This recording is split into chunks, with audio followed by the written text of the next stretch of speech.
Mesdames, Messieurs, bonjour et bienvenue dans ce flash de l'information sur Tunisnet TV. Et voici les principaux titres de l'actualité nationale et internationale. Le Centre d'études de l'islam et de la démocratie, plusieurs propositions relatives au nouveau régime politique. Hier, un brassard rouge pour les agents du transport terrestre, aérien et marin.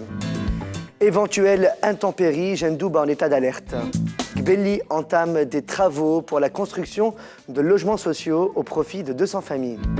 Et à l'étranger, en Libye, le procès de Bardedi Mahmoudi reporté au 10 décembre 2012. Le Centre d'études de l'islam et de la démocratie a dévoilé ce lundi plusieurs propositions relatives au nouveau régime politique tunisien qui reste à déterminer, et ce, dans le cadre d'une journée intitulée « Le régime politique entre les pouvoirs législatifs et exécutifs ». Le président du centre, Radouane Masmoudi, a expliqué qu'il faut répartir les prérogatives entre le président de la République et le chef du gouvernement pour éviter toute mainmise sur le pouvoir. Le secrétaire général adjoint de la Fédération générale du transport, l'UGTT, Mounine Riahi, a annoncé que les agents du transport terrestre, marin et aérien porteront le brassard rouge en signe de protestation. La Fédération générale du transport reproche au ministère de prendre des décisions unilatérales dans le domaine du transport aérien sans en avoir averti au préalable la compagnie tunisaire et l'UGTT. Mounine Riahi a notamment évoqué l'autorisation donnée à la compagnie Sifax Airlines d'effectuer 7 vols par semaine à destination de Paris et le mémorandum accordant la 5e liberté au transporteur Qatar Airways. Le Congrès international des prisonniers palestiniens dans les prisons israéliennes organisé ce week-end à Tunis s'est achevé dimanche au Palais des Congrès.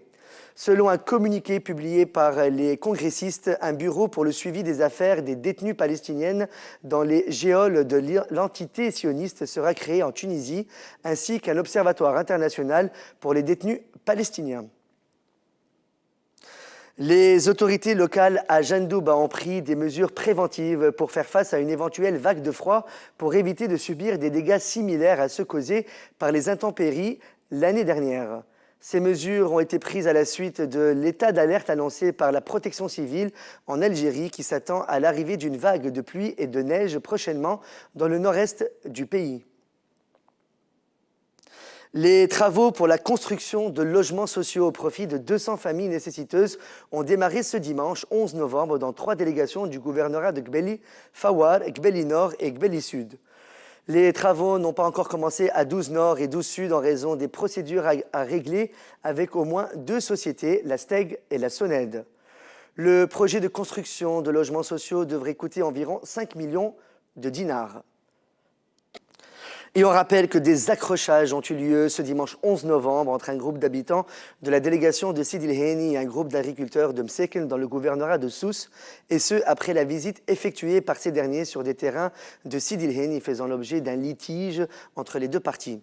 Selon notre correspondant dans la région, les habitants de Sidi El Heni ont empêché les agriculteurs de Mseken de visiter les domaines et les affrontements entre les deux parties à coups de pierres et de cocktails Molotov ont nécessité l'intervention des forces de l'ordre. On rappelle aussi que dimanche 11 novembre 2012, Nidetoun a organisé une importante réunion qui a drainé une grande foule venue exprimer son soutien à ce parti. Plusieurs personnalités étaient présentes, dont Ayad Ben Achour et Mohamed Talbi. Cette réunion populaire était une réponse aux menaces des ligues de protection de la révolution et leur volonté d'exclusion de certains partis politiques. L'intervention de Taïb Bakou, secrétaire général du parti, a duré 20 minutes et il s'est penché sur 2 points, l'analyse de la situation politique et un état des lieux de Nidetoun. Il a critiqué l'absence de feuille de route et au lieu de s'y appliquer, le gouvernement cherche à trouver des subterfuges et de faire diversion en créant de fausses polémiques. Il a également dénoncé la volonté de Narda de gagner du temps afin de contrôler les rouages de l'État. Il a donc appelé les composantes de la société civile pour l'obliger à fixer au plus tôt une feuille de route, fixant entre autres une date ferme pour la tenue des élections. En ce qui concerne le parti, la priorité était d'accélérer la mise en place des structures régionales au niveau des chefs-lieux pour passer ensuite aux délégations et a en outre appelé les militants à éviter les tiraillements.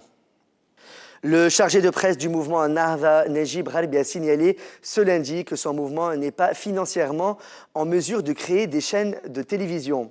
D'autre part, Najib Rarbi a démenti les rumeurs selon lesquelles Nahda se prépare à lancer une chaîne privée nommée El Moutawassat, tout en précisant que la presse partisane n'a pas trop de chances de réussir dans toutes les démocraties du monde. Le président du parti Tunisie La Verte, Abdelkader Zitouni, a déclaré dans la matinée du lundi 12 novembre 2012 que le porte-parole de leur parti a été agressé samedi dernier par un membre du mouvement Nahda et qu'une plainte sera déposée à l'encontre de l'agresseur. À l'international, la Cour pénale de Tripoli a décidé hier, lundi 12 novembre, de reporter le procès de l'ancien Premier ministre de Kadhafi, Bardadi Mahmoudi, au 10 décembre 2012, sur demande des avocats de la défense, et ce, à cause de l'absence de deux autres accusés. Rappelons que Bardadi Mahmoudi a été extradé en Libye sur décision du gouvernement tunisien. Il a été arrêté en Tunisie alors qu'il était en fuite vers l'Algérie après la chute du régime du colonel Kadhafi.